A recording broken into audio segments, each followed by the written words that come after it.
தொடர்ந்து தமிழ்நாட்டில் பல்வேறு இடங்களில் சென்னை உட்பட மின்வெட்டின் காரணமாக பொதுமக்கள் தொடர்ந்து போராட்டங்களை நடத்தி கொண்டிருக்கின்றார்கள். இந்த அரசு பொறுப்பேற்று ஏறத்தாழ வெற்றி பெற்று ஒரு மாதம் நிறைவாகி இருக்கிறது. இந்த அரசு பொறுப்பேற்று 20 நாட்களை கடந்து சென்று கொண்டிருக்கின்றன. இதுவரை மின்துறை அமைச்சர் மின் விநியோகத்திற்குன்னு தனியாக, அந்த டிஸ்ட்ரிபியூஷனுக்குன்னு தனியாக டைரக்டர் இருக்காங்க, சிஇ இருக்காங்க, எஸ்சி இருக்காங்க, அடுத்து இஇ இருக்காங்க, ஏடி இருக்காங்க, கீழ் லெவலில் அடுத்த லெவலில் ஏஇ வரைக்கும் இருக்காங்க.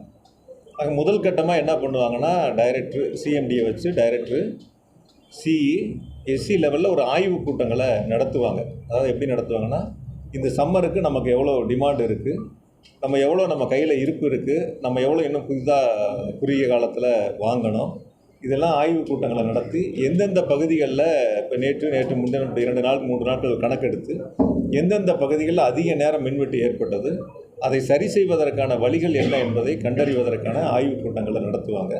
அந்த ஆய்வு கூட்டங்களுக்கு மூலமாக அதிகாரிகளுக்கு அறிவுறுத்தி இனி வரக்கூடிய நாட்களில் மின்வெட்டு இல்லாமல் விநியோகம் செய்யப்படணும் அப்படிங்கிறது தான் பொதுவாக ஒரு துறை எடுக்கக்கூடிய நடவடிக்கை. அதிலும் குறிப்பாக மின்சாரத்துறை தொடர்ந்து எடுக்கக்கூடிய நடவடிக்கைகள். ஆனால் இதுவரைக்கும் இந்த தாவேகா அரசு பொறுப்பேற்று மின்துறை அமைச்சர் அந்த துறைக்கு அமைச்சராக நியமிக்கப்பட்டு இதுவரைக்கும் அந்த டிஸ்ட்ரிபியூஷனுக்குன்னு தனியாக, மின் விநியோகத்துக்குன்னு தனியாக சிஇ லெவல்லையோ எஸ்சி லெவல்லையோ ஒரு ஆய்வு கூட்டங்களை கூட நடத்தலை.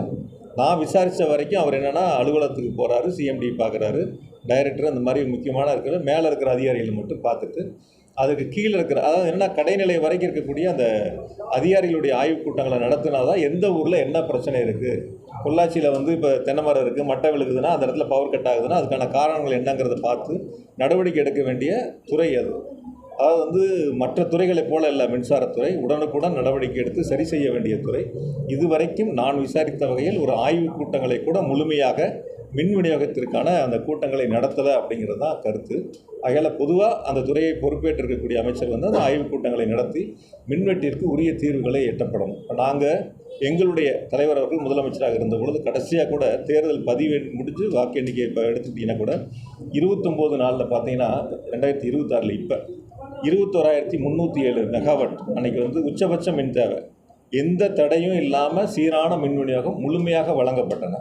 அதற்கான முன்னேற்பாடுகள் செய்யப்பட்டிருக்குன்னா அதிகாரிகள் 24 மணி நேரம் பணியில் அமர்த்தப்பட்டு பணிகளை செய்தார்கள். இன்று அந்த பணிகளை செய்வதை விட்டுவிட்டு, அதை பொதுவாக இப்போ நானே கூட பார்த்தேன், பத்திரிகையில் தான் பார்த்தேன், பத்திரிகைகளையும் செய்திகளையும் தொலைக்காட்சிகளையும் பார்த்தேன். இது இந்த டெண்டர் சம்மந்தப்பட்டதெல்லாம் 3 குழுக்கள் அமைக்கப்பட்டிருக்கின்றன, ஆராயப்படும் அப்படின்னு சொல்லிட்டு. பொதுவாக மின்சார வாரியத்தை பொறுத்த வரைக்கும் டெண்டர் விடுவதற்கு முன்பாக அந்த டெண்டர் டாக்குமெண்ட் தயார் பண்ணுறதுக்கு ஒரு டீம் இருக்காங்க, சம்மந்தப்பட்ட ஆஃபீஸர்ஸ் பண்ணுவாங்க. டெண்டர் டாக்குமெண்ட் டெண்டர் கால்ஃபர் பண்ணி அப்லோடு பண்ணதுக்கப்புறம் அந்த டெண்டர் ஓப்பன் பண்ணும்போது அதுக்கு ஒரு கமிட்டி இருக்குது. அது ஒரு டீம் கமிட்டி தான் அதை ஓப்பன் பண்ணி அதுக்கப்புறம் அவங்களுக்கு ப்ரைஸ் சம்மந்தப்பட்டது கூப்பிட்டு பேசுகிறது, அதுக்கப்புறம் பிஎல்டிசியில் அப்ரூவல் வாங்குறது, அதற்கு பிறகு போர்டில் வச்சு அப்ரூவல் வாங்குவாங்க. அந்த டெண்டர் இறுதி செய்யப்படுவது போர்டில் அப்ரூவல் வாங்குவாங்க. அந்த போர்டில் யாரெல்லாம் இருப்பான்னு கேட்டிங்கன்னா, ஃபைனான்ஸ் செக்ரட்டரி இருப்பார், இண்டஸ்ட்ரியல் செக்ரட்டரி இருப்பார், எனர்ஜி செக்ரட்டரி இருப்பார். இப்படி மூத்த ஐஏஎஸ் அதிகாரிகள் அந்த போர்டில் இருப்பாங்க. இப்போ அவங்க தான் அந்த டெண்டரை இறுதி செய்யக்கூடிய இடங்கள். இதெல்லாம் வழக்கமாக இருக்கிறது, இன்று நேற்றல்ல பல ஆண்டுகளாக வழக்கமாக இருக்கிறது. துறை சார்ந்து விவரங்கள் புரிதல் இல்லை, அந்த புரிதலுக்கான அவர்களுக்கு அந்த தகுதியும் இல்லை. அதை மறைப்பதற்கு இது போன்ற கருப்பாடுகள் இருக்கிறது என்ற கருத்துக்களை முன்வைக்கின்றார்கள். நீங்கள் அடுத்த முறை சென்னையில் கூட சொல்லி அந்த துறை அமைச்சர்கிட்ட ஒரு கேள்வி கேட்க சொல்லுங்கள். இது வரைக்கும் நீங்கள் ஆய்வு கூட்டங்களை நடத்துனீங்களா? மின் விநியோகம் சம்பந்தமாக சிஎஸ்சி லெவலில் ஒரு ஆய்வு கூட்டங்களை நடத்தி முடிச்சிருக்கீங்களா? அவங்களுக்கு என்ன அறிவுரை சொல்லியிருக்கிறீங்க? நீங்கள் ஒரு பத்திரிகை ரிலீஸ் கொடுத்துருக்கிறீங்களா? இந்த ஆய்வு கூட்டங்கள் சம்மந்தமாக இதெல்லாம் அறிவுறுத்தப்பட்டதுன்னு சொல்லியிருக்கீங்களான்னு கேளுங்க. அதுக்கப்புறம் அவங்க என்ன நடவடிக்கை எடுத்துருக்கான்னு உங்களுக்கே தெரியும்.